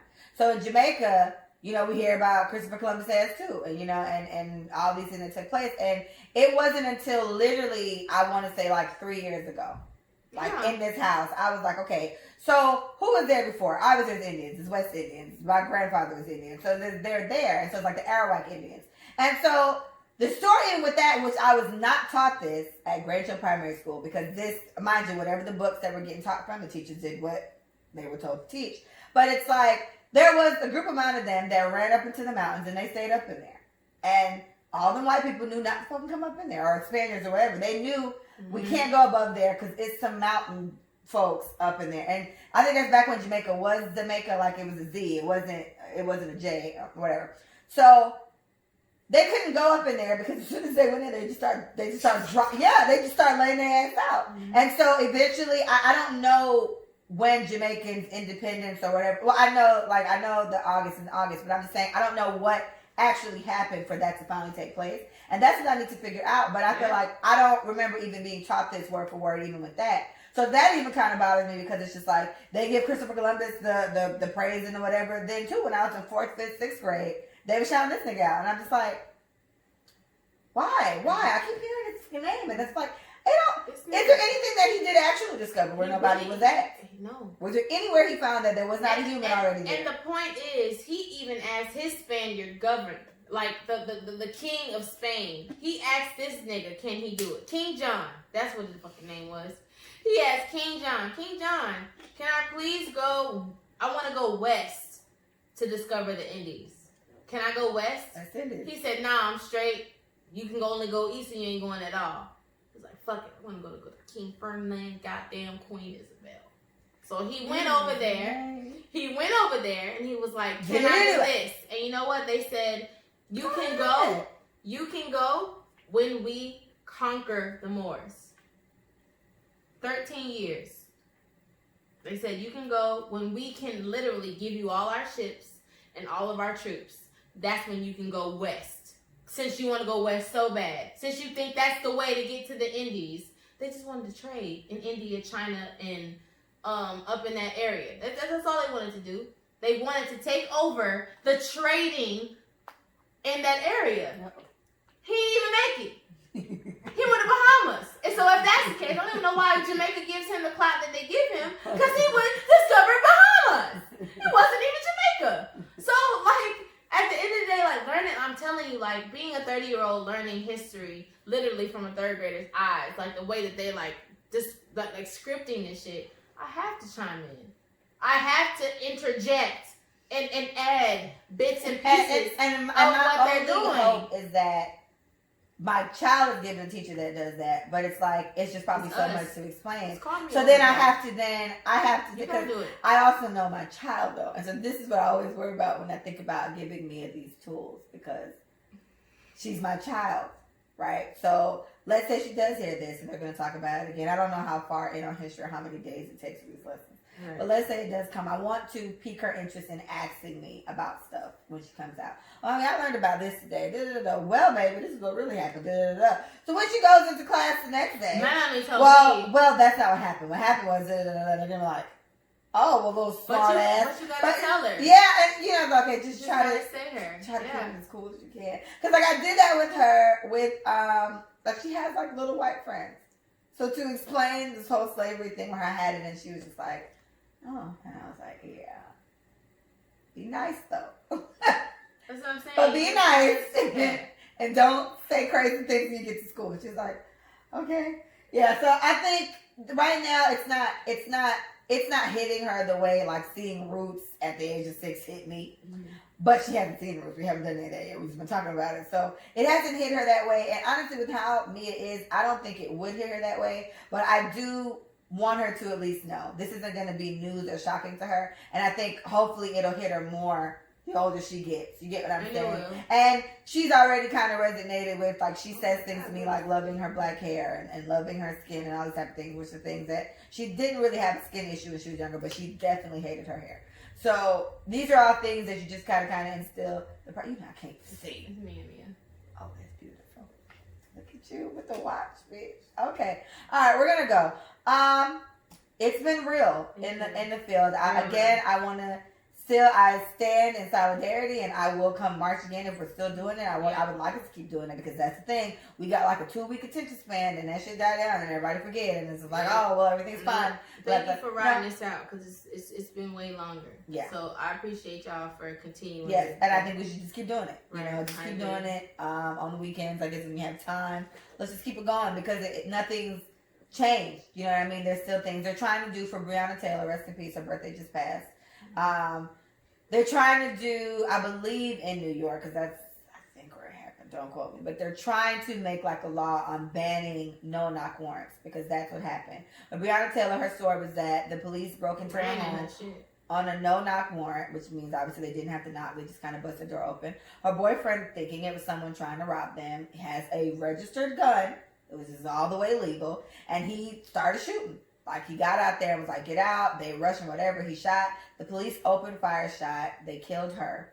He did not die. And then it turns out, oops, our bad. This wasn't even the right house.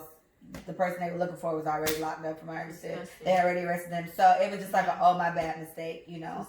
She got killed for that. Absolutely and disgusting. So they're trying to ban that, and I think that's good. Because I don't know, for any type of thing I see, I usually see the knock, it's the police open the door, and you see all the scuffling. But maybe, I don't know, somehow they got to prove the no-knock warrant. And I can definitely see how this was the perfect storm for exactly what the fuck happened to happen. Because what if they both died? Then it just would have been even worse. So you killed 2 innocent black people for no reason, because this is not the home you were supposed to be in, and the person you were looking for was already locked up. You just didn't know because it wasn't processed. And that goes right back to the discrimination that all black people, no matter what, gotta probably be up to they're up to something, you know. And so, really quick, swear to God, it's this woman who is a Trump supporter. She's a black, she's kind of like the Lorraine. What is it? Lauren? Tommy Lorraine. Right, Lorraine, whatever. It's a black woman like her. Just same plight, whatever. Trump, whatever. Who was like that? What's her name like that? Clueless one. The one that we loved so much for so long. You know what I'm talking about. Her. Mm-hmm. She was in Clueless, and she was in All Falls Down S video. is the beginning of her name. I just can't. And she's like, no one cares about her now. Yeah. But this woman was basically saying, like, I don't think George was, I don't think he was somebody that we need to be praising. He's not somebody who needs to be in the limelight. We shouldn't be talking about him like he was some Malcolm X or Martin Luther King, blah, blah, blah. He didn't pave the way for shit, blah, blah. I don't understand. Like, someone has to say it, and I'm going to say it, blah, blah, blah. And it's like, yes. And what I told my boyfriend, I don't give a fuck if he was drunk. I don't give a fuck if he was a crackhead looking for the next whatever. He didn't deserve to die. No. The way that he died. So I don't care what he was doing. He could have been literally robbing the store. This motherfucker was not resisting. He was not a threat. He should not have died. I don't care what he was doing. He did not deserve that. So, yes, he may not be someone in the limelight we need to be praising and uplifting and saying how great of a father he was. But that shit don't even matter, to be real. I don't care. Matter. I don't care about his character. I honestly don't. Did that man deserve to die? No. And they showed so many comparisons. I don't know if you guys ever seen the memes, seen the videos, but there's so many instances of when white people, which is the biggest terrorist threat in America, whites, when they sit here and they shoot up a church, they shoot up a movie theater, whatever, they are taken out in a civil way. With their hands behind their back like nothing happened. How come in situations where black people didn't even do shit, it's literally usually a death or it's some crazy situation? When you slowly take these white people right out like it's nothing. Like there's so many side by side comparisons of it. This person killed 16 people. He was carried out. This guy didn't tie a shoelace. He got beat the fuck up and he got 10 years in prison. You get what I'm saying? Like they're so vastly different for a wide range of crimes. And in some cases, it's not even a crime. I was going to end it, but we have to end it on Trina. Let's talk about take the Trina diamond trick off the air, bruh. Take them off the air. Now, who gave them the show? I don't know. It makes sense because it doesn't. It does. They're not even radio. No, but they're not radios. You don't even have to hold a conversation longer than 5 minutes that means some relevant shit. Stop it. Pass that Opalaka shit. Get off the air. Because I don't get it. Ooh. I'm over it. So, you can tell I'm over it. I can tell. I'm over it. I'll start by saying this, right? Trina is a Miami rapper. Trina is known all around. She isn't Nicki Minaj's status of top rappers, but Trina is a rapper in the game and she's notable. Her name is mentioned amongst female rappers, right? So Trina's always been like, she's like a little gem in Miami. That's a diamond princess, whatever. For people who don't know, they have a radio star, her and Trick Daddy, and Trick Daddy is also well known as a rapper. We love Trick Daddy. So they have a show, and Trina went on this ignorant ass rant about black people, about calling us animals and all type of shit, about, these animals going in. And now, mind you, we had this discussion on the Blackout episode where it's just like, yes, there are people breaking into businesses. Like she had a friend whose business got broken into, whatever. Shout out to Carlin, because Carlin's whole point was, you know what? Even in war, there are always casualties. Yeah. And it's unfortunate. And what I saw, I believe it was Trayvon Martin's mom. Mm-hmm. And she said, the people who are protesting, and the people who are looting. Do not get them mixed up. Right? And my example I used on the last episode was, if we can't assume all police officers ain't shit because of a few bad ones, like you guys want to say, you can't just automatically target all protesters as looters. Exactly. You get what I'm saying? It's just, right. You can't do that. You know, both got to be equal. So anyway, you got to Google the rant. I don't remember half the shit Trina said, but it was sent to me, and I was just like, damn, Trina. And then what was so crazy to me is Trick Daddy kept trying to help her ass. And she just was blocking every single alley. He was sinning. She wouldn't let him talk. She was just cutting him off. She was just being because that's what unhealthy communication looks like. Why are you on radio? And you know what I was saying? I had said this to Terry. I was like, damn, is this why Trina can't keep a man? And I hated to say that. I was like, is this why Trina? I don't think she with the Reagan Taylor guy anymore. So I was like, is this why Trina can't keep it? Like, if it has to be my way or the highway, those are the worst type of people to have discussions with. Like, I don't even want to talk about where you want to eat.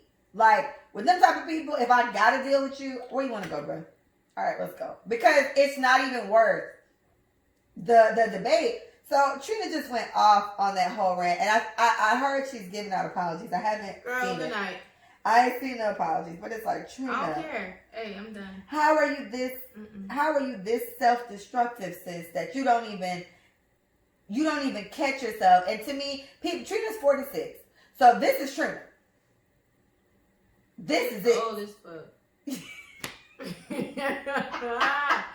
Oh damn! I wasn't expecting that age. Trina's 16 years old. But then that says she looks very good. She does. She does look good. But it's just like Trina, you really let the city down, girl. Because it's just like whatever. And then now, you know, shout out to Kaya. Because Kaya, of course, dragged her from field. Couldn't wait. Right. And then there was another lady, I believe Terry sent me this, where this other lady, I don't know who this lady was, but she went the fuck off on Trina too.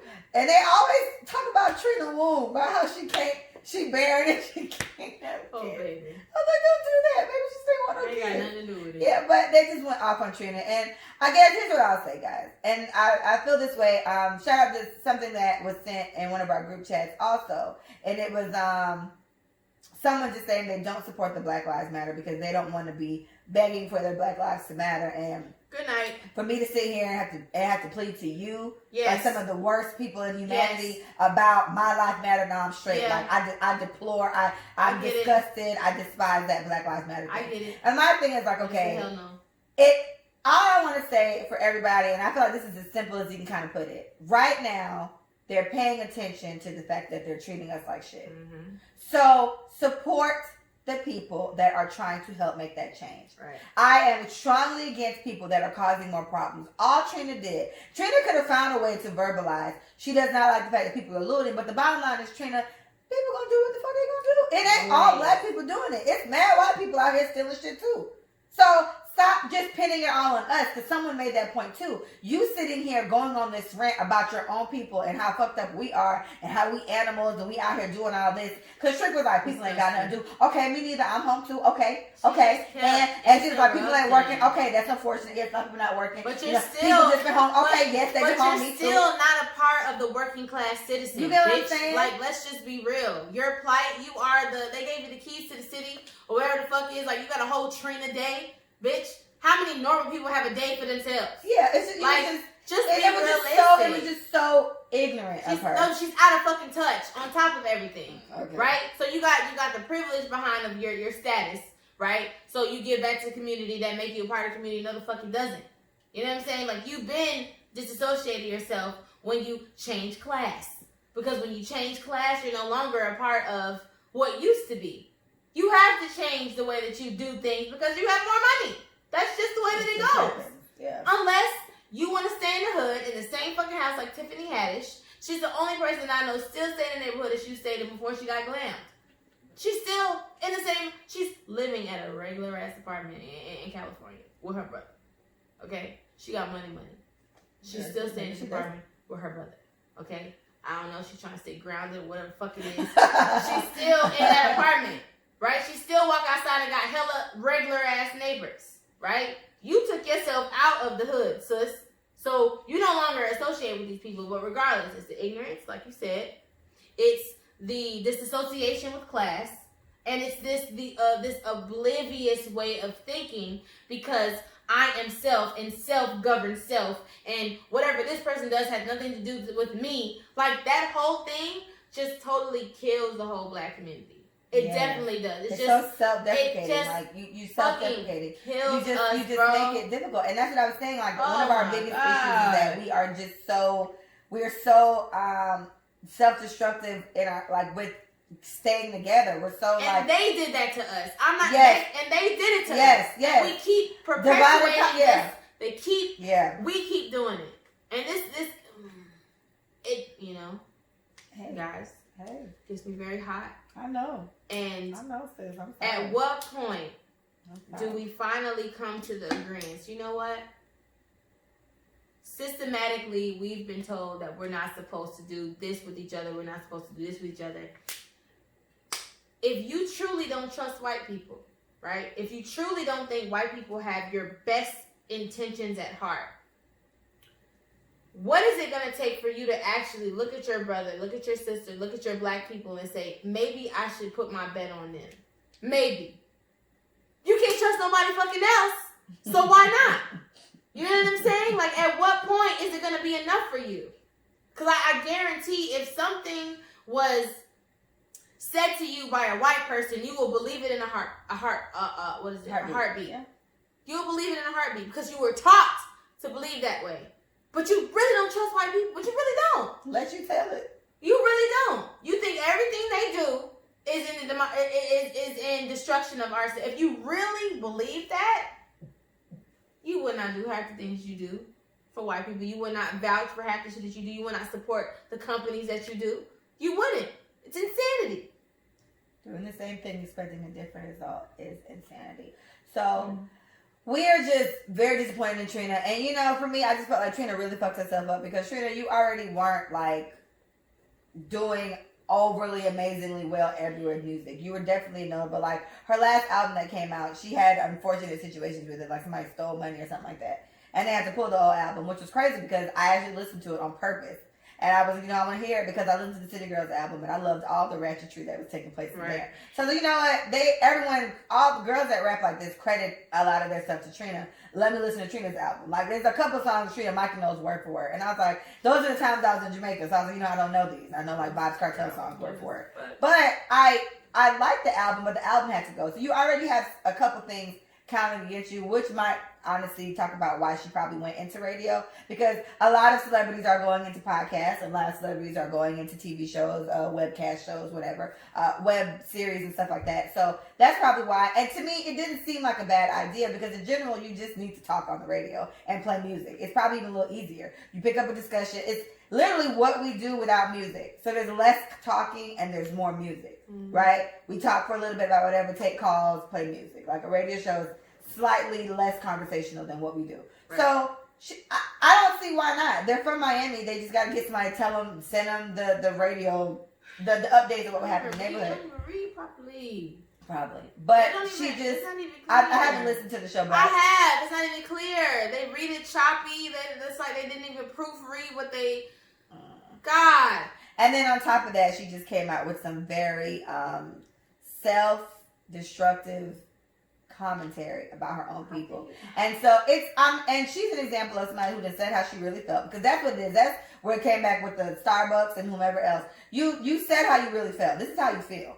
You did what you felt. This is how you feel. And now because you're getting backlash from it, you want to correct it. Because she came out on an interview after that and was just like, yes, I said what I said, da-da-da. So I said what I said. Yeah. So all the apologies now is like, but since you doubled down.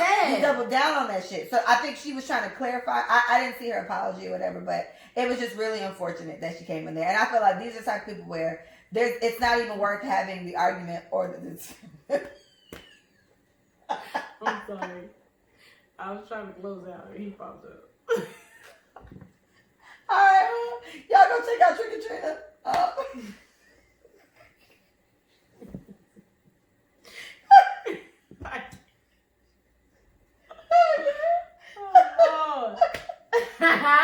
Trina don't say nothing else, Trina, please. Like, I just held Trina in such not high reverence, but Trina was just so chill to me. Like, I saw a couple of interviews. I like strong women, so she gave me that vibe. But Trina, you ignorant, sis. I'm sorry. You ignorant, and it shows. And shout out to Trick, because he tried. And she was trying to help trying to her ride for her dog.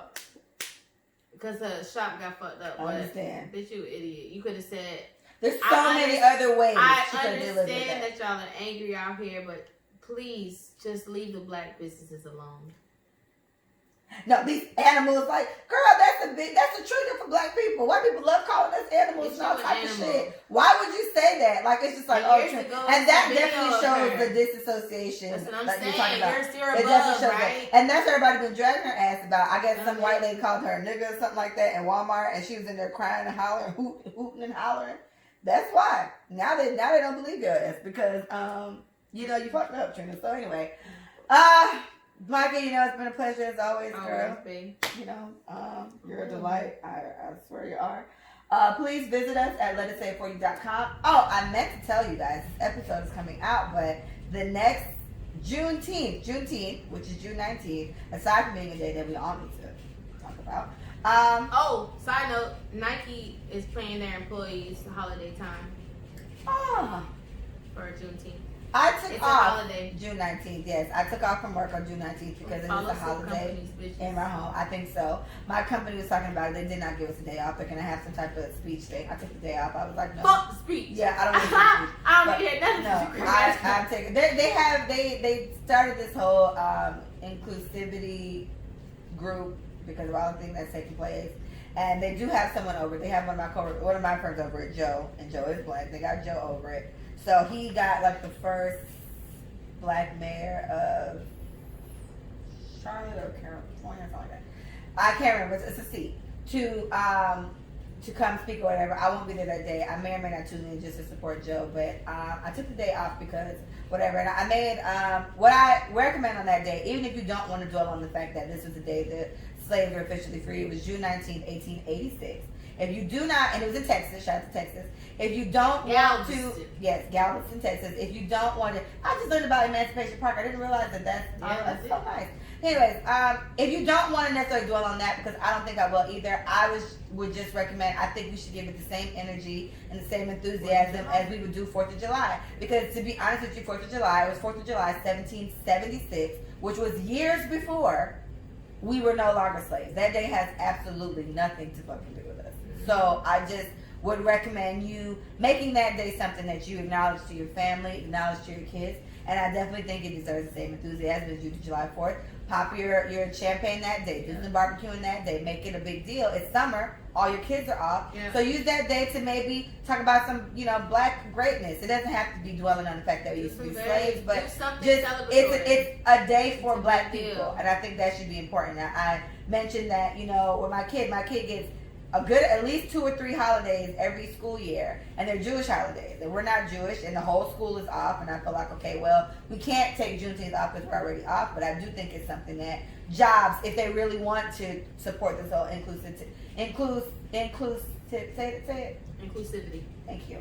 Inclusivity. If they really want to do that, you should let that be a day, and let the black people in your company choose if they want that day off. I think we do deserve a day where it's reverent to what the fuck we've been through, but y'all ain't ready to hear that. So anyway, June 19th though is the anniversary of Let Us Say It For You. We're about to be a year old already.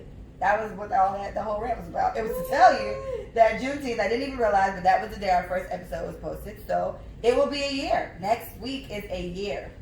And I knew it was coming up because I was seeing like things refreshing, and Father's Day is coming up. I know that was the second episode was a Father's Day conversation. So I was like, dang, we got to be coming up to it. So we're about to hit a year. I'm very, very happy. Thank you so much, Beth, for doing this with me. Thank you for all the guests that have come on here. I appreciate you guys. Our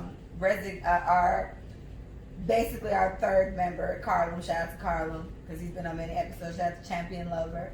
Shout out to Terry Berry. Shout out to Sasha. Shout out to my mama. Shout out to Tarsha. Paige been on a few. Shout out to Bree. Young man. Shout out to who else am I missing?